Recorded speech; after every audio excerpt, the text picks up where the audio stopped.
नमस्कार दोस्तों, रोहित है।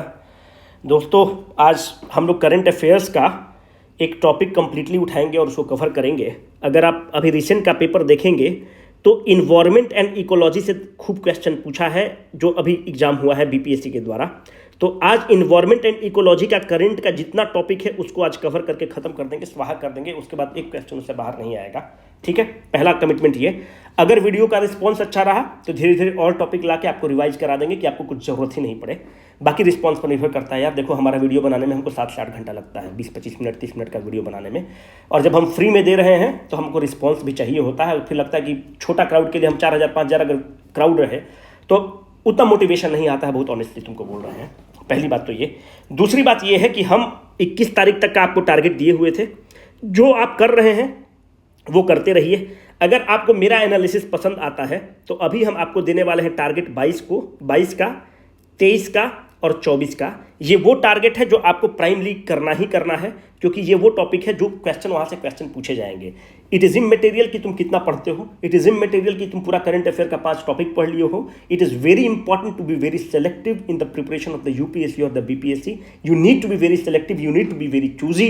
नहीं तो दुनिया भर का चीज़ पढ़ते रहोगे, रिटेन नहीं कर पाओगे। तो 22, 23, 24 का हम टारगेट देंगे, उसको पूरा करने की कोशिश करना। बाकी हम लोग जो टारगेट है बाद में देंगे। पहले हम लोग थोड़ा सा इन्वायरमेंट एंड इकोलॉजी को कवर करते हैं, बहुत इंपॉर्टेंट होगा। इस सेगमेंट को मत छोड़ के जाना। चलो, अभी आप देखे होंगे कि प्रोजेक्ट चीता खूब न्यूज में रहा है। प्रोजेक्ट चीता इसलिए न्यूज में रहा है क्योंकि बहुत चीता हम लोग लेकर आए और चीता का बहुत देहांत हुआ है। जो चीता प्रोजेक्ट चीता है, ये चीता एक्सटिंक्ट कब हुआ? 1952 में एक्सटिंक्ट होता है।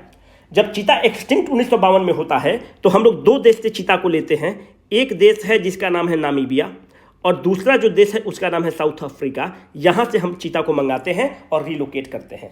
कहां रिलोकेट करते हैं? कूनो नेशनल पार्क में रिलोकेट करते हैं। अब पहला बात ये उठता है कि ये जो पूरा प्रोजेक्ट है इसको पहली बार कौन सरकार लेकर आती है? मनमोहन सिंह की सरकार 2008-9 में इसको परिकल्पना करती है।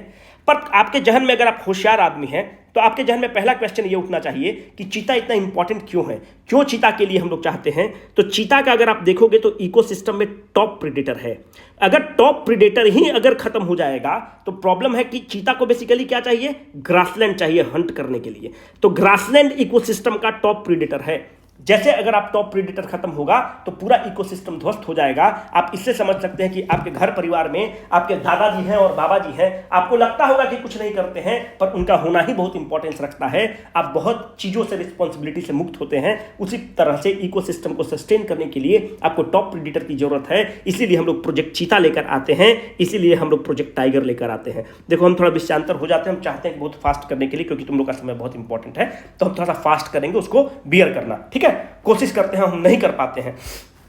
अब एग्जाम में जो क्वेश्चन बनता है वो एग्जाम में आपसे ये क्वेश्चन बन सकता है कि प्रोजेक्ट चीता को इंप्लीमेंटिंग बॉडी कौन है। तो याद रखना, प्रोजेक्ट चीता को इंप्लीमेंट कर रहा है national tiger conservation authority, NTCA implement कर रहा है। Can be a probable question in examination my dear friends. जो एनटीसीए है वो क्या है भाई? तो नेशनल टाइगर कंजर्वेशन अथॉरिटी जो है ये एक स्टैट्यूटरी बॉडी है। अगर हम बोल रहे हैं कि एक स्टैट्यूटरी बॉडी है, इसका मतलब कि पार्लियामेंट के कोई प्रदत्त कानून से बना होगा। वो जो कानून है उसका नाम है वाइल्ड लाइफ प्रोटेक्शन एक्ट 1972। मेरे दोस्त मेरी जान, इस चीज को मॉडिफाई किया गया, इस कानून को। और जो अगर आपसे एग्जाम में पूछता है कि एनटीसीए बना कब है, तो नेशनल टाइगर कंजर्वेशन अथॉरिटी 2005 में ही बन जाता है। एक हम लोग फोर्स बनाते हैं जिसका नाम है tiger task force. Tiger task force के रिकमेंडेशन पे नेशनल टाइगर कंजर्वेशन अथॉरिटी बनता है। पर हम लोग ये देखें कि जो एनटीसीए बना, इसके जो डायरेक्शंस हैं, इसकी जो नोटिसेज हैं, इसको लोग सीरियसली नहीं लेता था। तो हम लोगों ने बोला कि इसको स्टैट्यूटरी बॉडी बनाने की जरूरत है, इसको अमली जामा पहचाने की देने की जरूरत है ताकि ये मूर्त सशक्त बन सके। तो इसको स्टैट्यूटरी स्टेटस 2006 में दिया है। देखो, ये सब बारीक चीज है पर इंपॉर्टेंट है। स्टैट्यूटरी बॉडी है, 2006 में बनता है। अपने कब बनता है? 2005 में ही बन चुका होता है बॉडी, पर इसको more it is provided more teeth by making it a statutory body and that too in 2006 my dear friends. This body NTCA is headed by whom? It is being headed by Bhupender Yadav at present. Who is Bhupender Yadav? Bhupender Yadav is the Minister of Environment and Ecology. ये इसको heed करते हैं। इसका vice chairman कौन होता है? अश्विनी चौबे हैं vice chairman. Ashwini Choubey is the vice chairman and Ashwini Choubey हेल्स from Bihar. अगर कमेंट सेक्शन में हमको ये नहीं बताओगे कि किस मेंबर ऑफ पार्लियामेंट, किस क्षेत्र के मेंबर ऑफ पार्लियामेंट हैं, तो एकदम उम्मीद बंद कर देना। अश्विनी चौबे जो हैं वो मिनिस्टर ऑफ स्टेट इन्वायरमेंट हैं, तो यहां से ये हो गया कि जो कैबिनेट मिनिस्टर होता है वो इसका चेयरमैन होता है, और जो मिनिस्टर ऑफ स्टेट होते हैं ये इसके वाइस चेयरमैन होते हैं। Now in the comment section you are supposed to write Ashwini Chaubey represents the which constituency of the Bihar as a member of the parliament, my dear friends. चलो हम लोग कहां इसको रिलोकेट किए हैं? कुनो Palpur national park में relocate किए हैं। पर अभी अगर आप देखोगे तो और दो साइट को चुना गया है, क्योंकि चीता बहुत मर रहा था, तो दो साइट जो है उसका नाम है नौरादेही वाइल्ड लाइफ सेंचुरी और दूसरा है कि Gandhi Sagar wild life sanctuary. ये दोनों सेंचुरी बहुत इंपॉर्टेंट है और दोनों सेंचुरी मध्य प्रदेश में है, तो बहुत इंपॉर्टेंट है कुनो पालपुर मध्य प्रदेश, और जो दो साइट चूज किया गया है वो नौरादेही और गांधी सागर, ये दोनों मध्य प्रदेश में है, क्योंकि यहाँ पे ग्रासलैंड की संख्या मात्रा बहुत ज्यादा है। माय डियर फ्रेंड्स, आपको ये चीज पता होना चाहिए कि जो प्रोजेक्ट टाइगर है, प्रोजेक्ट टाइगर कब लॉन्च किया गया है? Project tiger was launched on 1 अप्रैल 1973। 1 अप्रैल 1973 को प्रोजेक्ट टाइगर लॉन्च किया गया है। कहां से लॉन्च किया गया है? जिम कॉर्बेट नेशनल पार्क से लॉन्च किया गया है। जिम कॉर्बेट नेशनल पार्क कहां है? उत्तराखंड में लॉन्च किया गया है। जो प्रोजेक्ट टाइगर है यह सेंट्रल सेक्टर स्कीम है कि सेंट्रली स्पॉन्सर्ड स्कीम है? यह सेंट्रली स्पॉन्सर्ड स्कीम है। जब हम बोलते हैं कि सेंट्रली स्पॉन्सर्ड स्कीम है, इसका मतलब यह होता है कि इसमें 60% केंद्र पैसा देगा कोई भी प्रोजेक्ट के रिलोकेशन में, और 40% राज्य की सरकार पैसा देगा, अमूमन मोस्टली। पर डिफरेंट स्टेट्स के लिए अलग होता है, नॉर्थ ईस्ट स्टेट के लिए अलग होता है, पर मोटा मोटी यही होता है। और हम लोग को एक चीज याद रखना होगा कि जो प्रोजेक्ट टाइगर 1 अप्रैल 1973 से लॉन्च होता है, इस प्रोजेक्ट टाइगर को हम लोग का जो देश है 75% पूरे विश्व का टाइगर जो है वो हम लोग के यहाँ है, भारत में है। एंड प्रोजेक्ट टाइगर इसलिए बहुत इंपॉर्टेंट है because tiger is the top predator in the ecosystem, और इसको कंजर्व करना बहुत जरूरी है इकोसिस्टम को सस्टेन और सुचारू रूप से चलाने के लिए। अब एक क्वेश्चन बाहर नहीं आएगा। दूसरा क्वेश्चन ये बन सकता है कि टोटल टाइगर रिजर्व कितने हैं? Total tiger reserve 53 tiger reserve है। 52वां टाइगर रिजर्व कहां है? रामगढ़ विषधारी टाइगर रिजर्व कहां है? यह राजस्थान में है। और 53वां राजनीपुर टाइगर रिजर्व है जो कि रिपब्लिक ऑफ उत्तर प्रदेश में है। अब इस टाइगर को आप नहीं समझ पाए होंगे, तब हम कुछ नहीं समझ सकते हैं। इसका मतलब you need to work upon your sense of humour. चलो अब देखो टाइगर सेंसस को देखते हैं कि टाइगर सेंसस की स्थिति क्या है। थोड़ा सा फास्ट कर रहे हैं, फीडबैक देना कि अगर फास्ट में अगर खराब हो रहा होगा तो फिर हम लोग इंप्रूव करेंगे। याद रखो कि जो टाइगर सेंसस होता है हर 4 साल पर होता है। हम लोग टाइगर की गिनती करते हैं हर 4 साल पर। 2018 में जब हम लोग टाइगर सेंसस करते हैं तो हम लोग पाते हैं कि देश में तो टोटल 2967 टाइगर है, 6% का वृद्धि हम लोग पाते हैं। और अभी जो टाइगर की संख्या है वो 3682 टाइगर की संख्या है। मेरे दोस्त मेरी जान, ये जो वैल्यू है यह एवरेज वैल्यू है। एवरेज वैल्यू का मतलब है कि मैक्सिमम वैल्यू जो हम लोग काउंट किए थे वो हम लोग काउंट किए थे 3925, जो मिनिमम वैल्यू हम लोग काउंट किए थे वो 3167। इन दोनों का एवरेज लिए तो आया 3682। तो ये बहुत इंपॉर्टेंट है कि 3682 टाइगर जो है अभी है 2022 में। अब यहां पर जो सबसे इंपॉर्टेंट फैक्ट ये निकल के आता है कि अपने मोहब्बत और बिहार में मात्र एक ही टाइगर रिजर्व है। उस टाइगर रिजर्व का नाम है वाल्मीकि टाइगर रिजर्व। और वाल्मीकि टाइगर रिजर्व में टाइगर की संख्या कितनी है? 54। अब दुनिया भर का दैनिक जागरण, दैनिक जागरण 50 चीज कुछ और देगा, पर वो सब गलत है। 54 टाइगर रिजर्व आपसे एग्जाम में पूछेगा, क्योंकि ये गवर्नमेंट का डॉक्यूमेंट है और गवर्नमेंट का डॉक्यूमेंट ही सही माना जाता है। तो 54 तुम टिक करके आना, बाकी मत करके आना, फिजूला बात है ना। प्रभात खबर कुछ और देगा, वहां का वार्डन कुछ और बोलेगा, फलाना ढिमकाना कुछ और बोलेगा। 54 टाइगर रिजर्व इसका करेक्ट आंसर है। टाइगर सेंसस 2022 के हिसाब से बीपीएससी को पूछना होगा तो टाइगर सेंसस के हिसाब से पूछेगा, दैनिक जागरण के हिसाब से नहीं पूछेगा। आज देखो एकदम वंदे भारत एक्सप्रेस बने हुए हैं। अब देखो, अब देखो टाइगर सेंसस से क्वेश्चन पूछने का प्रोबेबिलिटी बहुत हाई है। अब यहां पर ध्यान से देखो कि सबसे ज्यादा टाइगर कहां है? मध्य प्रदेश में है। कितना टाइगर है? 785 है। 2 नंबर पे कर्नाटका 563 और 3 नंबर पे उत्तराखंड। इन तीनों को याद रखना, ये एग्जाम में पूछ सकता है कि सबसे ज्यादा कहां है? मध्य प्रदेश, कर्नाटक और उसके बाद उत्तराखंड। अगर तुमसे ये पूछता है कि अब स्टेट वाइज नहीं, हमको टाइगर रिजर्व के हिसाब से बताओ, तुमको हम क्या बताएं कि टोटल 53 टाइगर रिजर्व है। 52वां टाइगर रिजर्व है रामगढ़ विषधारी राजस्थान में और 53वां है रानीपुर टाइगर रिजर्व उत्तर प्रदेश में। सबसे ज्यादा टाइगर रिजर्व कहां है?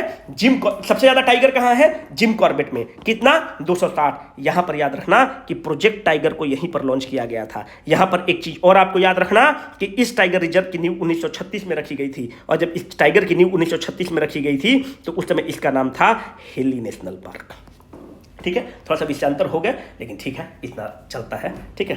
तो हेली नेशनल पार्क 2 नंबर पे कौन है? 2 नंबर पे आपका बंदीपुर, कहां पर है? कर्नाटक में है, नीलगिरी के पास है। और 3 नंबर पे नागरहोल। तो जिम कॉर्बेट 1, 2 नंबर पे बंदीपुर, 3 नंबर पे आपका नागरहोल। पर राज्यवर पूछेगा तो मध्य प्रदेश, 2 पे कर्नाटक और 3 पे उत्तराखंड। अगर टाइगर रिजर्व के हिसाब से पूछेगा तो 1 नंबर पे जिम कॉर्बेट 260, बंदीपुर नागरहोल का बिल्कुल इंपॉर्टेंट नहीं है, दिमाग का लिमिटेड बीट है, उसको बर्बाद मत करना। अब देखो, एक पासमीना साल होता है। पासमीना साल का खासियत यह है कि अगर तुम अंगूठी निकालोगे, fancy medium it means ring, आजकल हिंदी मीडियम हमसे बहुत नाराज है, इस सबका टेलीग्राम ग्रुप है, वहां पर हमको रोज गाली देता है कि हिंदी मीडियम को धोखा दे दिए, कि हम लोग के लिए मैगजीन नहीं निकाले।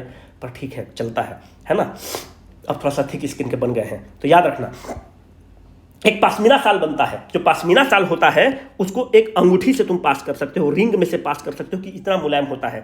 तो पासमीना साल का सर्टिफिकेशन देने के लिए, ताकि उसकी एक्सपोर्ट को बढ़ावा मिल सके, उसके लिए हम लोगों ने एक सर्टिफिकेशन सेंटर बनाया है। जो सर्टिफाइड रहेगा वही पासमीना साल ओरिजिनल है। वो सेंटर कहां बनाया गया है? Wild life institute of India, Dehradun में बनाया गया है। एक क्वेश्चन इससे बाहर नहीं जाएगा। अब देखो, एक है convention for the migratory species, जो पक्षी जो है ना रसिया से चल रहा है, साइबेरिया उबेरिया से घूमते हुए भारत में आ रहा है, जाके कवरताल नेशनल पार्क में बैठ रहा है, गोगाबिल झील में बैठ रहा है, तो उसको माइग्रेटरी बर्ड्स बोलते हैं। तो उनके कंजर्वेशन के लिए एक संस्था बनी है जिसका नाम है convention for the migratory species. उसकी बैठक कहां हुई है? क्योंकि दिल्ली में हुई है, इसलिए इंपॉर्टेंट है, इससे ज्यादा एक क्वेश्चन नहीं आएगा। एक है सीबीडी, जिसको कन्वेंशन ऑन द बायोडाइवर्सिटी कहते हो, इसका सीबीडी नंबर 15 बना है। इसका 2 चरण में हुआ है, एक कनमिंग चाइना में हुआ है और दूसरा मॉन्ट्रियल में हुआ है। सीबीडी के बारे में अगर तुम्हारा ज्यादा इच्छा है तो एग्जाम में तो नहीं पूछेगा, पर तुमको बता देते हैं, इसका हेडक्वार्टर कहां है? मॉन्ट्रियल में है। मॉन्ट्रियल कहां है? कनाडा में है। एक चीज और ध्यान रखना, जो कन्वेंशन फॉर द बायोडाइवर्सिटी है, ये क्या करता है? ये बायोडाइवर्सिटी को कंजर्व करने की बात करता है कि हम बायोडाइवर्सिटी को कंजर्व करेंगे। तो बायोडाइवर्सिटी का 2 इसका मुख्य रूप से इसका सेशन बना है। एक जो प्रोटोकॉल है उसको तुम कहते हो कार्टागेना प्रोटोकॉल। देखो, ये सब इंपॉर्टेंट नहीं है, हम तो सोचे नहीं थे बताने के लिए, पर चलो थोड़ा सा बात निकल गया है तो हम बता देते हैं। जो बीसीडब्ल्यू टीम है हमको गाली ही देगा कि आपको बोले थे शॉर्ट बताने के लिए। दूसरा है कि नगोया प्रोटोकॉल, नौकरी से निकला तो फिर तुम लोग के पास आएंगे, फिर नौकरी बचाना। कार्टागेना प्रोटोकॉल, कार्टागेना प्रोटोकॉल में क्या कहा गया है कि देखो, हम लोग जो माइक्रो ऑर्गेनिज्म है इसको मॉडिफाई करते रहते हैं। जब माइक्रो ऑर्गेनिज्म को मॉडिफाई करते हैं तो भाई इसको जब तुम मॉडिफाई कर रहे हो, नया नया बायोटेक्नोलॉजी के हिसाब से तुम इसको मॉडिफाई कर रहे हो, तो भाई ऐसा भी तो हो सकता है कि ये ह्यूमन को हार्म कर दे। या जो तुम प्लांट में इसका प्रयोग करते हो, बीटी कॉटन और फलाना और ढिमकाना कॉटन बनाते रहते हो, ब्यूटी ब्रिंजल, तो ये भी तो हो सकता है कि पूरा फसल का फसल नष्ट कर दे। उसके लिए कार्टागेना प्रोटोकॉल बना है। कार्टागेना प्रोटोकॉल कहता है कि जो लिविंग मॉडिफाइड ऑर्गेनिज्म को तुम कैसे रेगुलेट करोगे, जो मॉडिफाइड और जो लिविंग ऑर्गेनिज्म को तुम मॉडिफाई करते हो उसका रेगुलेशन करने के लिए हमने कार्टागेना प्रोटोकॉल बनाया है, ताकि उस पर रिस्ट्रिक्शंस लगा सके। क्योंकि बायोलॉजिकल वेपन का भी एक इस्तेमाल हो सकता है बायोटेक्नोलॉजी के सहयोग से। पर एक फिर आया नगोया प्रोटोकॉल। नगोया प्रोटोकॉल ये कहता है कि ठीक है, तुमने लिविंग मॉडिफाइड ऑर्गेनिज्म तो बना दिया, पर तुमने प्रयोग किया और मालूम चला कि ये लिविंग मॉडिफाइड ऑर्गेनिज्म से एक पैसा का बहुत ज्यादा लॉस हो गया, फसल का बहुत ज्यादा लॉस हो गया प्रयोग में। तुम देखे कि ह्यूमन पे इसका इंपैक्ट बहुत ज्यादा पड़ गया, तो इसको कंपनसेट कौन करेगा? उसके लिए जो लोग नीति और निर्धारण की गई है वह नगोया प्रोटोकॉल के द्वारा की गई है। तो Cartagena protocol and Nagoya protocol are the part of the convention on the biodiversity which is not important for our examination. इसलिए अभी जो किए हैं वो बकवास किए हैं, याद रखना। चूंकि देखो क्वेश्चन कठिन बन सकता है तो बताना हम उचित समझे। 2 जगह हुआ है, मॉन्ट्रियल में हुआ है, कनमिंग में हुआ है। ये क्वेश्चन बहुत इंपॉर्टेंट है एग्जाम के लिए, ये ध्यान से देख लेना। देखो, जो आप अगर राजस्थान वगैरह में देखोगे तो यहाँ पे एक समाज है जिसका नाम है बिश्नोई समाज। और मेरा एक बड़ा अच्छा दोस्त है कैलाश बिश्नोई, वो एक किताब लिखा है कलेक्टर साहिबा, जो प्रेम पर किताब है। तो बिश्नोई समाज जो है वह बड़ा इन्वायरमेंट प्रेमी है। उस तरह से आप देखोगे तो राजस्थान में बहुत सारे ऐसे समाज हैं जो इन्वायरमेंट के साथ बहुत ही सिम्बायोटिक रिलेशन में रहते हैं। तो यहाँ पर एक बर्ड है जिसका नाम है ग्रेट इंडियन बस्टर्ड। जो ग्रेट इंडियन बस्टर्ड है वह IUCN स्टेटस के हिसाब से अगर आप उसको देखोगे तो यह क्रिटिकली इंडेंजर्ड है, मतलब इनकी संख्या बहुत कम हो चुकी है और इनको प्रिजर्व करने की जरूरत है। जो ग्रेट इंडियन बस्टर्ड है मुख्य रूप से कैसे मरता है, अगर आप राजस्थान में देखोगे तो राजस्थान में विंड का प्लांट्स बहुत लग रहा है बिजली उत्पादन के लिए, और विंड का प्लांट और सोलर प्लांट्स बहुत लगता है ऊर्जा उत्पादन के लिए, और उसके लिए तार की जरूरत पड़ती है। तार से आप उसको सप्लाई देते हैं, बिहार में दे रहे हैं, राजस्थान में दे रहे हैं, गुजरात में दे रहे हैं, डिफरेंट स्टेट्स में पहुंचा रहे हैं। तो इस तार से ग्रेट इंडियन बस्टर्ड मुख्य रूप से टकराता है और मर जाता है। तो जो ग्रेट इंडियन बस्टर्ड है बेसिकली वेटलैंड को प्रीफर करता है, और जब वेटलैंड को बेसिकली जब वो प्रीफर करता है तो यहां पर ये ध्यान रखना, जब वेटलैंड को प्रीफर कर रहा है तो वेटलैंड का जो वहां पे नाम था उसका जैसलमेर जैसलमेर में, उसका नाम था ओरांस, और उसको प्रिजर्व करने के लिए लोग 225 किलोमीटर चलते हैं और उसको प्रिजर्व कर देते हैं, जो कि ग्रेट इंडियन बस्टर्ड का हैबिटेट था। यार एक चीज़ हम भूल गए तुम लोग को बताना, जब ये तुमको नामीबिया और ये बता रहे थे कहाँ से ट्रांसफर हुआ है, वहाँ पे 2-3 चीज़ तुमको थोड़ा सा वर्ल्ड ज्योग्राफी का हम बता देते हैं, है ना। हम सोच अब डंडी मार दिए थे पर अब याद आ गया तो बता ही देते हैं तुम लोग को। देखो यहाँ पर नामीबिया है और यहाँ पर बोत्सवाना है और यहाँ पर साउथ अफ्रीका है। यहाँ पर मेरी जान एक डिजर्ट है, उस डिजर्ट का नाम है, ठीक है एक सेकंड रुक जाओ, एक यहाँ पर डिजर्ट है, इस जो डिजर्ट का नाम है इसका नाम है कालाहारी डिजर्ट। ये जो कालाहारी डिजर्ट है यहां पर एक ट्राइब रहता है, उस ट्राइब का नाम है बुशमैन ट्राइब। और ये जो बुशमैन ट्राइब है इसको सान जनजाति भी कहते हैं। ये जो बुशमैन है मेरा फेवरेट ट्राइब, हम बहुत पसंद है। हमारा जीवन में एक ही तमन्ना है कि जब शादी ब्याह करेंगे तो हमको जाना है कालाहारी डेजर्ट। और ये जो है ना एक चीज़ खाता है जो इसका फेवरेट है, वो है दीमक। जैसे हम अब चावल खाते हैं तो दीमक का ही परोसता है खाना और वही दीमक को खाता है। और दीमक को बुशमैन ट्राइब का चावल भी कहा जाता है। Rice of bushman tribe is nothing but, bushman tribe का क्या है, दीमक। दीमक समझ रहे हो ना, कि वो जो लकड़ी उकड़ी में लग जाता है उसको दीमक बोलते हैं। यहां पर एक चीज और ध्यान रखना, ये जो बोत्सवाना है इसका ये वाला पार्ट है, यहाँ पर एक स्वैम्प है जिसका नाम है ओकावैंगो स्वैम्प। और जो ओकावैंगो स्वैम्प है यह इनलैंड डेल्टा के रूप में बनता है। और यह जो इनलैंड डेल्टा है इसको यूनेस्को वर्ल्ड हेरिटेज साइट भी मिला है। वो मतलब इनलैंड मतलब अमूमन डेल्टा यहाँ पर बनता है ना, कहीं नदी जा रही है पर यह अंदर ही बन रहा है ओकावैंगो स्वैम्प। तो बहुत इंपॉर्टेंट है, it is the largest inland delta of the world, can be a probable question my dear friends. अब यहाँ पर एक चीज और तुमको बता दे रहे हैं कि जो कालाहारी डेजर्ट है वो यहाँ पर है। जो ड्राइएस्ट डेजर्ट है उसका नाम है आटाकामा डेजर्ट। और जो आटाकामा डेजर्ट है वो ड्राइएस्ट डेजर्ट है और वो कहाँ पे है, साउथ अमेरिकन कॉन्टिनेंट में है। अगर तुम नए हो तो तुमको ये नया चीज़ लग रहा होगा, पर ये सारा जो चीज़ है हम यूट्यूब पर डाल रखे हैं फ्री में। वर्ल्ड ज्योग्राफी के वीडियो जाकर देखना, और वीडियो जाकर देखोगे तो प्लेलिस्ट में वर्ल्ड ज्योग्राफी होगा। ये सारा चीज़ दे रखे हैं, बस 2 चीज़ नहीं दे के रखे हैं, एशिया और यूरोप। वो बहुत इंपॉर्टेंट है। तुम लोग बार बार मैसेज करते हो कि एशिया यूरोप यूट्यूब पर दे दीजिए, पर नहीं दे सकते हैं क्योंकि we have to keep the BCW afloat. तो कुछ चीज़ हम लोग को रेजोनेंस बैच के लिए रखना पड़ता है, तो हम लोग रखेंगे, उसको कभी नहीं देंगे, ठीक है। रात साफ बात। एसी बंद किए हुए, इतनी गर्मी लग रही कि मत कहो, क्योंकि फिर पंखा और एसी का आवाज़ लेने लगता है ये सिस्टम पूरा। देखो एक लगातार टर्म यूज हुआ है, मैनग्रोव फॉर क्लाइमेट चेंज। जो मैनग्रोव फॉर क्लाइमेट चेंज है इसका कहाँ पे जिक्र हुआ है, COP 27 में। COP 27 कहाँ पे हुआ है, COP 27 आपको इजिप्ट में हुआ है। COP 28 कहाँ होने वाला है, यूनाइटेड अरब एमिरेट्स में COP 28 होने वाला है। तो mangrove alliance for the climate change, हम लोग मैनग्रोव को प्रोटेक्ट करने की बात कर रहे हैं। मैनग्रोव जो है वो लंग्स है, फेफड़ा है, क्योंकि मैनग्रोव जो है वो बहुत बड़ा इकोसिस्टम को सपोर्ट करता है। तो मैनग्रोव को प्रिजर्व करने की बात हो रही है। इसके लिए कौन कौन मेंबर देश हैं, यूनाइटेड अरब एमिरेट। ऐसे याद रखना कि जो COP 28 होने वाला है वह UAE में होने वाला है, तो वो उसका मेंबर है। अपना मोहब्बत है ही, अगर आई है तो इंडोनेशिया को भी ले लिए हैं। और हमारा आई है तो हमारा निकटतम पड़ोसी देश कौन है, श्रीलंका। तो श्रीलंका को भी लिए हुए हैं। ऑस्ट्रेलिया, जापान और स्पेन भी साथ में है। ये थोड़ा सा इसको ध्यान रखने की जरूरत है क्योंकि हमको इंपॉर्टेंट लगा। अब बताओ श्रीलंका जो है इसके बारे में कुछ चीज हमको बताओ। भारत का निकटतम पड़ोसी देश कौन है, भारत का जो निकटतम पड़ोसी देश, जो सबसे क्लोज देश है, उसका नाम है श्रीलंका।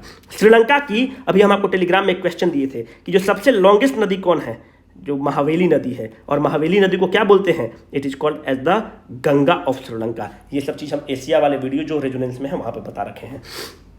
अब श्रीलंका को क्या बोलते हो, श्रीलंका को कहते हो mistress of the eastern C.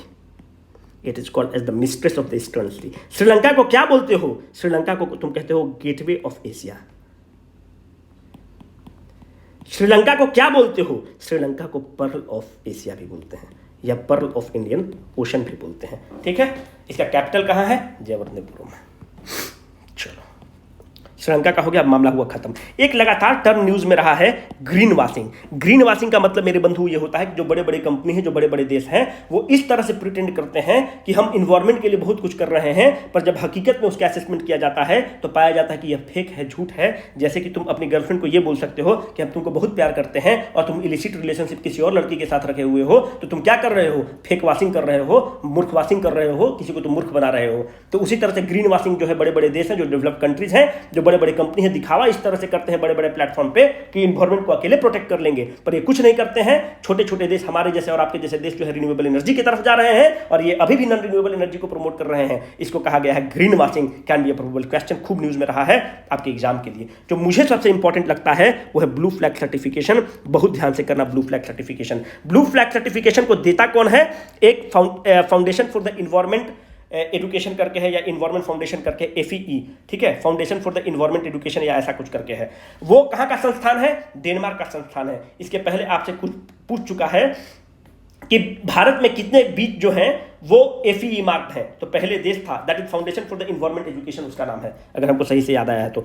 Denmark की संस्थान है। टोटल 12 साइट हैं जो बीच हैं वो FEE से मार्क्ड है। जब हम बोलते हैं कि FEE से मार्क्ड है, इसका मतलब है कि वहाँ पे साफ सफाई वगैरह बहुत अच्छा है, वह सेफ है। जब FEE मार्क्ड होता है तो जब विदेशी टूरिस्ट होते हैं वो इन साइट्स और इन बीचेज को प्रीफर करते हैं, क्योंकि यहाँ साफ सफाई बहुत ज़्यादा होता है, सिक्योरिटी बहुत अच्छा होता है, लोकल जो पब्लिक होता है वो उसको सेंसिटाइज किया हुआ रहता है। ऐसा नहीं कि विदेशी है तो उसको स्टेयर कर रहा है, उसको परेशान कर रहा है। तो FEE का मतलब ये है कि सेंसिटाइज्ड रहता है और उस बीच को अगर आप देखेंगे तो साफ सुथरा बीच होता है। भारत में कितने हैं? टोटल 12। क्या सबको याद करना है? बिल्कुल नहीं याद करना है। जो नया 2 आया है उसको याद करना है, मिनिकॉय थुंडी और कदमत बीच। ये दोनों कहाँ हैं? लक्षद्वीप में है। इससे ज्यादा एक क्वेश्चन नहीं आएगा। एक जो क्वेश्चन ये बहुत इंपॉर्टेंट है, एक स्लेंडर लोरिस सेंचुरी बनाया गया है। स्लेंडर लोरिस जो है एक इंडेंजर्ड मैमल है जिसको आप देख रहे हैं। इसके लिए एक डेडिकेटेड सेंचुरी बनाया गया है। कहाँ पे बनाया गया है? तमिलनाडु में बनाया गया है, क्योंकि BPSC जो पहली बार कुछ चीज बनता है उसके बारे में पूछता है।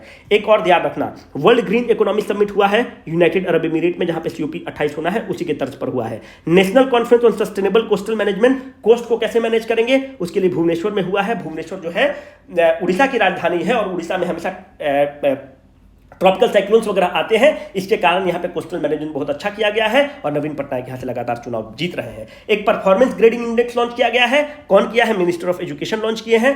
कौन है? उड़ीसा के ही हैं धर्मेंद्र प्रधान, जो इसके पहले बीजेपी के प्रभारी थे बिहार का, और उनको इसी का इनाम मिला है क्योंकि 2014 में जब बीजेपी के प्रभारी थे तो बहुत अच्छा सीट आया था बिहार में, तो उनको अवार्ड दिया गया है, रिवार्ड दिया गया है और मिनिस्टर ऑफ एजुकेशन बनाया गया है। परफॉर्मेंस ग्रेडिंग इंडेक्स का मतलब है डिफरेंट यूनिवर्सिटीज को और डिफरेंट स्टेट्स को आप रैंक करते हैं उसके परफॉर्मेंस पर बेस पर, ताकि एक कॉम्पिटिटिव का एटमॉस्फेयर क्रिएट हो और हर एक दूसरा यूनिवर्सिटी और दूसरा स्टेट दूसरे से कंपीट करके अच्छा करने की कोशिश करे। एक टेलीमानस है, मनोज सिन्हा गए हैं। मनोज सिन्हा लेफ्टिनेंट गवर्नर है। वहां की जनता को बहुत परेशानी होती है क्योंकि वहां पे हमेशा लॉकडाउन लगता है, तो उनका मानसिक स्थिति बिगड़ा रहता है, डिप्रेशन में लोग रहते हैं जम्मू एंड कश्मीर के। उनके लिए एक चैटबॉट का निर्माण किया गया है, जैसे कैसे करते हैं जो फ्लिपकार्ट वगैरह पे हेल्प सेंटर में आप बोलिएगा कुछ, लिखेगा कुछ, मारो कहीं लगे वही, तो टेलीमानस इस तरह से एक चैटबॉट है जो कि मानसिक स्थिति, जो मानसिक से आप परेशानी रहते हैं तो आप उसे चैट कर सकते हैं और आपको वो सुझाव दे सकता है।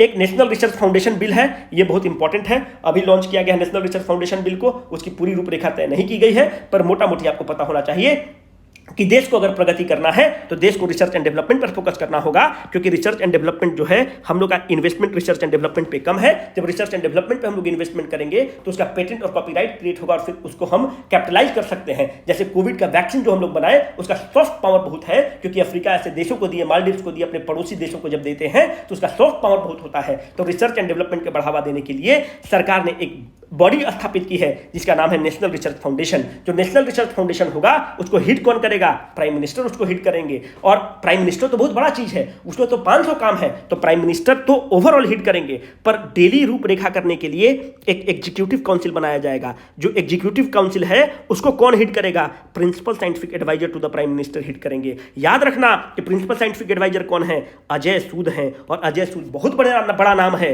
यह इंडियन इंस्टीट्यूट ऑफ साइंस के प्रोफेसर हैं, और अजय सूद रमन इफेक्ट पर काम करते हैं, और लाइटनिंग पर काम करने के कारण इनका एक इफेक्ट का नाम होता है that is called as the Suess effect. जो प्रिंसिपल साइंटिफिक एडवाइजर है प्राइम मिनिस्टर का, एक बहुत बड़ा नाम है, एक बहुत काबिल नाम है, और यही एग्जीक्यूटिव काउंसिल को हिट करेंगे, और ताकि रिसर्च एंड डेवलपमेंट को बढ़ावा मिल सके, और बहुत ही अच्छा काम किया जा रहा है प्राइम मिनिस्टर साहब के द्वारा।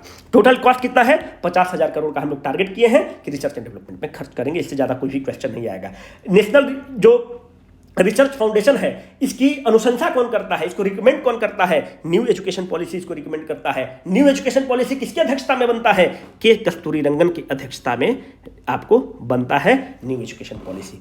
देखो एक जटायु कंजर्वेशन सेंटर बना है, आपको याद है महाभारत रामायण वगैरह देखे होंगे तो जटायु का आप देखे होंगे किस तरह से जटायु अंत तक लड़ता है। और जटायु कंजर्वेशन सेंटर जो है वल्चर कंजर्वेशन सेंटर है, कहां पे है, हरियाणा में है। तो एग्जाम के लिए इंपॉर्टेंट है, can be a probable question in examination my dear friends.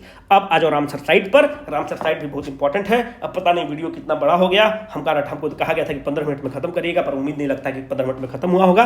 अगर अच्छा नहीं लगे तो कमेंट सेक्शन में बता देना, ताकि अगली बार से इसको 15 मिनट में खत्म करने की कोशिश करें। देखो रामसर साइट है, रामसर कहां है, एक शहर है। रामसर कहां है, अगर आप देखो तो ईरान में एक शहर है। यहां पर आप देखो कि ये कैस्पियन सी है मेरी जान, और यहां पर जो रामसर है एकदम कैस्पियन सी के मुहाने पर है।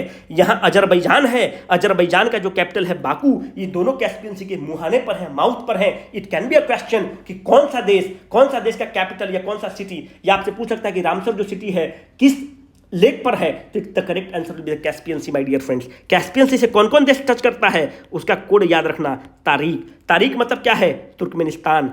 आर मतलब तुर्कमेनिस्तान, AR मतलब अजरबैजान, उसका मतलब फिर आई मतलब ईरान, और के मतलब कजाकिस्तान। तो कैस्पियन सी ये हो गया। कैस्पियन सी के बारे में 2-3 चीज तुमको बताते चले। कैस्पियन सी कैसा लेक है, ब्रैकिस वाटर लेक है। ब्रैकिस मतलब क्या होता है, खारा पानी है। जब खारा पानी है तो क्षेत्रफल के दृष्टिकोण से, मतलब सरफेस एरिया के दृष्टिकोण से और वॉल्यूम के दृष्टिकोण से, अगर तुम ब्रैकिस वाटर और फ्रेश वाटर लेक सब जोड़ दोगे तो सबसे बड़ा लेक कौन है, कैस्पियन सी है। क्षेत्रफल के दृष्टिकोण से, वॉल्यूम के दृष्टिकोण से। पर अगर तुम फ्रेश वाटर लोगे, फ्रेश वाटर मतलब क्या होता है, ऐसा पानी जिसको तुम पी सकते हो, नदी की पानी जिसको तुम पी सकते हो, खारा पानी को तुम नहीं पी सकते हो। तो फ्रेश वाटर का जो सबसे बड़ा लेक है, अगर वॉल्यूम के दृष्टिकोण से देखोगे तो उसका नाम है लेक बैकाल। लेक बैकाल कहां है, रूस में है। और अगर सरफेस एरिया के दृष्टिकोण से देखोगे तो लेक सुपेरियर है। लेक सुपेरियर कहां है, आपको हम नॉर्थ अमेरिकन कॉन्टिनेंट पढ़ाए हैं, यूट्यूब पर फ्री में डाला हुआ है, जाकर देख लो। Lake Superior North American continent में है। लेक बैकाल वॉल्यूम में सबसे ज्यादा है, रूस में है। और lake Baikal UNESCO world heritage site है मेरे दोस्त मेरी जान, इस चीज को याद रखना। और lake Baikal deepest fresh water lake भी है, इस चीज का भी ख्याल रखेंगे। It is the deepest and the largest in the terms of volume. Lake superior क्या है, नॉर्थ अमेरिका कॉन्टिनेंट में है। जब नॉर्थ अमेरिका कॉन्टिनेंट में बात करोगे तो यूएस और कनाडा से बॉर्डर शेयर करता है, दोनों के बीच में शेयर होता है। और जो लेक सुपेरियर है सरफेस एरिया के दृष्टिकोण से सबसे बड़ा है। और अगर सरफेस एरिया और ब्रैकिस वाटर दोनों को तुम ले लोगे तो ओवरऑल कैस्पियन सी है। ठीक है, तो ईरान का एक शहर है रामसर। यहां पर वेटलैंड को कंजर्वेशन की बात चलती है कि वेटलैंड को हम लोग कंजर्व करेंगे। तो वेटलैंड क्या है, वह फेफड़ा है, इन्वायरमेंट को बचाने के लिए सबसे अच्छा तरीका है वेटलैंड। तो वेटलैंड को बचाने की बात हुई, कब बात हुई, 1971 में बात होती है कि हम 1971 में हम इसको करेंगे। इंप्लीमेंट कब हो रहा है, 1975 में। कहां पर, रामसर में। अब देखो जब रामसर में होता है तो इंडिया में कितने रामसर के साइट हैं, टोटल 75 रामसर के साइट है मेरे दोस्त मेरी जान। सबसे ज्यादा कहां है, तमिलनाडु में। 2 नंबर पे रिपब्लिक ऑफ उत्तर प्रदेश में। वर्ल्ड लेवल पे यूनाइटेड किंगडम में। सबसे छोटा कौन, रेणुका। रेणुका मैन-मेड वेटलैंड है। हम जान से रेणुका के बारे में लिखे हैं क्योंकि रामसर साइट्स में वो साइट भी आ सकते हैं जो मैन मेड हैं, तो मैन मेड साइट्स भी आ जाएंगे। Can be a probable question and has to be conceptually very clear. तो रेणुका साइट, रेणुका लेक कहां है, हिमाचल प्रदेश में है। भारत का सबसे छोटा है। सबसे बड़ा कौन है, सुंदरबन है। सुंदरबन के बारे में आपको पता होना चाहिए कि सुंदरबन जो है 1987 में सुंदरबन को यूनेस्को वर्ल्ड हेरिटेज साइट का दर्जा मिलता है। सुंदरबन का जो है नाम सुंदर, वहां पर एक पेड़ है जिसका नाम है सुंदरी ट्री, उसी के नाम पर सुंदरबन वेटलैंड का नाम रखा गया है। और एक सुंदरबन जो डेल्टा बनता है किन नदियों के संगम के कारण बनता है, गंगा के संगम पर, ब्रह्मपुत्रा के संगम पर और मेघना के संगम पर। यहाँ पर सुंदरी ट्री है जिसके नाम पर इसका नाम रखा गया है। और 1987 में इसको यूनेस्को वर्ल्ड हेरिटेज साइट का दर्जा मिलता है। ठीक है, भारत में कब इंप्लीमेंट किया गया है, 1 फरवरी 1982 को। इंडिया ज्वाइन करता है 1982 को, ये सब तुमको बता चुके हैं। 2 फरवरी 1971 को डिसाइड होता है, रेटिफाई 75 को होता है। ये जो डिफरेंट रामसर साइट्स हैं इनका कहाँ पे, इनके लिए एक बही खाता बनाया गया है। उस बही खाता का नाम रखा गया है मॉन्ट्रियक्स रिकॉर्ड। तो अगर पूछता है कि Montreux Record is the part of what, तो Montreux Record is nothing but it is the bahi khata of all the Ramsar sites in the different parts of the world. And Montreux Record is associated with what, it is associated with the Ramsar sites my dear friend. This can be a probable question in your examination. अब देखो सब site नहीं याद कर सकते, 75 site है। तो सबसे इंपॉर्टेंट जो है आज पसीना से मर गए, बहुत गर्मी है दिल्ली में भी। तो देखो यहाँ पर जम्मू कश्मीर में तुम देखोगे तो जम्मू कश्मीर में हैगम को याद रखना, क्योंकि कश्मीर वाला पूछता है। सालबाग है, ये भी पूछता है। थाने क्रिक बहुत इंपॉर्टेंट है। थाने क्रिक इसलिए बहुत इंपॉर्टेंट है क्योंकि यहाँ पे एक इनलैंड है। अगर आप थाने देखोगे तो मुंबई में एक जगह है, तो एक ये पहला ऐसा साइट है जो मेट्रोपोलिस में है, जो शहर में जिसको रामसर के दर्जा मिली हुई है। तो can be a probable question. Thane creek जो है महाराष्ट्र में है and this is the first wetland और Ramsar site within the metropolis. एक वदवूर सेंचुरी बहुत इंपॉर्टेंट है, खूब न्यूज में रहा है, जो कि तमिलनाडु में है। Can be a probable question. बाकी यहाँ से तुम देख लेना, बाकी तुमको प्रबल में दिया हुआ है, ठीक है। अब 2-3 हम चीज तुमको बता देते हैं इंपॉर्टेंट जो हमको लगता है, और इस खेला को खत्म करते हैं। लेकिन तुमको अभी टॉपिक भी तो देना है ना, उसको भी दे देंगे, ठीक है। देखो एक लेख है पुलिकत लेख, एग्जाम में पूछता है इसलिए बता दे रहे हैं। जो पुलिकत लेख है वह 2 राज्य में है, ए और टी, हम ऐसे याद किए हैं भाई। तो आंध्रा में है और तमिलनाडु में है, दोनों से बॉर्डर शेयर करता है। पुलिकत लेक कैसा है? ब्रैकिस वाटर लेक है। ब्रैकिस मतलब मीठा पानी और खारा पानी दोनों मिलता है, मतलब यहाँ पे समुद्र का पानी है और यहाँ से जाके नदी मिल रही है, तो ये जो एरिया बनता है इसको ब्रैकिस वाटर तुम बोलते हो। अपने देश का सबसे बड़ा ब्रैकिस वाटर लेक कौन है? चिल्का। चिल्का कहाँ है? उड़ीसा में है। और जो सेकेंड बड़ा ब्रैकिस लेक है उसका नाम है पुलिकत, जो कि आंध्रा और तमिलनाडु से शेयर होता है। दूसरा जो है लेक जो आपके एग्जाम में जो कभी कभी पूछता है, उसका नाम है कोलेरू। देखो कोलेरू जो लेक है वो कहाँ पे है? आंध्रा में है। ये भी रामसर साइट है, पुलिकत भी रामसर साइट है। जो कोलेरू लेक है, हम याद रखें के मतलब कल कल। कलकल पानी किसको कहते हो? नदी के पानी को कलकल कहते हो। देखो अभी तो तुमको नया अभी पढ़ा रहे हैं तो अच्छा लगेगा, पर एग्जाम में कौन फ्रेश वाटर लेक है और कौन अगर पूछेगा कि ब्रैकिस वाटर लेक है तो फंस सकते हो। तो चिल्का भी है, पुलिकत भी है, पर कोलेरू कलकल पानी है और एशिया का largest shallow fresh water lake है, ठीक है। तो इसको ध्यान रखना कि shallow fresh water lake Kolleru है। इससे ज़्यादा एक क्वेश्चन आपके एग्जाम में नहीं बनेगा, ठीक है। और कुछ बताना है क्या हमको? नहीं, अब सब खत्म हो गया। आपका इन्वायरमेंट एंड इकोलॉजी का एक भी क्वेश्चन आएगा, अगर नहीं बनेगा तो अपने आप को पीटना, और जो बचेगा तो आके कमेंट सेक्शन में हमको गाली दे देना। सारा क्वेश्चन तुमसे बन जाना चाहिए, ठीक है। अब टारगेट ले लो। रेजोनेंस वाले तुम लोग के साथ अभी पॉडकास्ट हुआ था तो तुम लोग बोले थे कि टारगेट दे दीजिए। 21 तक का टारगेट दिए हुए हैं भाई, हम 22 का देंगे, 23 का देंगे, 24 का देंगे और 25 के सुबह में हम आपको वीडियो दे देंगे, आप वहाँ से कर लेना। तो आपको जो करना है, हमारा बीपीएससी टीआरई का पेपर के हिसाब से और बीपीएससी एओ का मेंस हुआ है उसके हिसाब से हम आपको टॉपिक देंगे। अभी चुपचाप तुमको करना है, बिहार बजट यूट्यूब पर फ्री में डाला हुआ है, बिहार इकोनॉमिक सर्वे फ्री में डाला हुआ है, यहीं से तुम देखोगे कि 7 से 8 तुमको नंबर मिल गया। और जो कास्ट सेंसस है, जो बिहार का कास्ट सेंसस, कौन जिला में महिला का डिकेडल ग्रोथ कितना है, लिटरेसी रेट कितना है, सोशियो इकोनॉमिक कास्ट सेंसस जिसको तुम बोलते हो, इसको कर लेना। यहाँ से तुम टोटल देखो तो तुमको 10 क्वेश्चन मिल जाएगा। तो इसको ध्यान से करोगे, 24 तारीख तक तुम एकदम रट्टाफिकेशन कर लोगे। Bihar budget, Bihar economic survey को लास्ट के लिए नहीं बचा के रखना है, क्योंकि वहाँ पे कंफ्यूजन हो जाता है और दबा के वहाँ से क्वेश्चन पूछता है। दूसरा बात, वर्ल्ड ज्योग्राफी आपको करना है। वर्ल्ड ज्योग्राफी आपको देखो पिछली बार नहीं पूछा है, पर इस बार अगर वर्ल्ड ज्योग्राफी से क्वेश्चन पूछ लेगा तो क्वेश्चन बहुत कठिन बन जाता है। वर्ल्ड ज्योग्राफी का प्लेलिस्ट में जाना, वर्ल्ड ज्योग्राफी तुमको सारा डाले हुए हैं, मात्र 2 टॉपिक नहीं डाले हुए हैं, एशिया और यूरोप। जो रेजोनेंस वाले लोग हो तुमको तो कोई दिक्कत नहीं है, तुम स्टार्ट करोगे एशिया और यूरोप से, क्योंकि सबसे ज़्यादा क्वेश्चन एशिया और यूरोप से आता है। बाकी जो यूट्यूब पर है आप लोग नॉर्थ अमेरिकन कॉन्टिनेंट वगैरह कर लीजिए, अफ्रीका वगैरह कर लीजिए, ये सब करिए, पर जो रेजोनेंस वाले हैं एशिया और यूरोप को करना। कम से कम इसको 3 बार रिवीजन देना और बाकी जो वीडियो है उसको बाद में करना। 24 तारीख तक इसको खत्म कर देना है। अब करेंट अफेयर में क्या करना है? एक तो जो भी तुमको हम इन्वायरमेंट एंड इकोलॉजी खत्म करा दिए, ये तो रहेगा ही रहेगा। दूसरा, इंपॉर्टेंट ऐप कर लेना और पोर्टल कर लेना। तीसरा, बुक कर लेने की जरूरत है कि इंपॉर्टेंट बुक आपसे पूछता है। चौथा, इंडेक्स में भारत का कहाँ कहाँ रैंकिंग है ये कर लीजिएगा। और पांचवा, एक छोटा सा टॉपिक है ऑपरेशन का, इसको खत्म करने की जरूरत है। जैसे बुक में सब चीज़ नहीं करना है। अभी जैसे देखो पिछली बार आपसे क्या पूछा था कि 2022 में बुकर प्राइज मिला था, किसको मिला था? 7 मून्स ऑफ माली अल्मेडा को मिला था। कौन लिखा था? उसका नाम था सिहन करुणतिलाका, ऐसा कुछ करके नाम था, वो लिखा था। तो वो पूछ रहा है। तो 2023 में जो बुकर प्राइज मिला है इसको हम लोग कर लेते हैं। 2023 में बुकर प्राइज किसको मिला है? टाइम सेल्टर को मिला है। तो टाइम सेल्टर कौन लिखा है? उसका नाम है जियोर्जी गॉस्पोडिनोव। जियोर्जी से हम याद रखे हैं, ठीक है, तुम कर लेना यार, है ना। जियोर्जी गॉस्पोडिनोव करके नाम है। और इसका ट्रांसलेशन कौन किया है? एंजेला रोडेल की है, ठीक है, एंजेला रॉडेल की है, ये किताब बहुत इंपॉर्टेंट है, टाइम शेल्टर। अब जैसे देखो 2023 में नोबेल पुरस्कार लिटरेचर में किसको मिला है, 2023 का भी नोबेल पुरस्कार लिटरेचर नहीं मिला है, तो 2022 में किसको मिला था, एनी एर्नॉक्स को मिला था। तो एनी एर्नॉक्स जो है इसकी किताब को थोड़ा सा देख लेना, उसकी किताब का नाम है द ईयर, है ना। और बाकी प्रबल में जो किताब का दिया हुआ है उसको कर लो, पर्याप्त रहेगा। फिर हम 24 को टारगेट देंगे। अगर वीडियो पसंद आया होगा तो बताना कमेंट सेक्शन में, नहीं पसंद आया होगा तो फिर छोड़ देना। Signing off for the day, Rohit.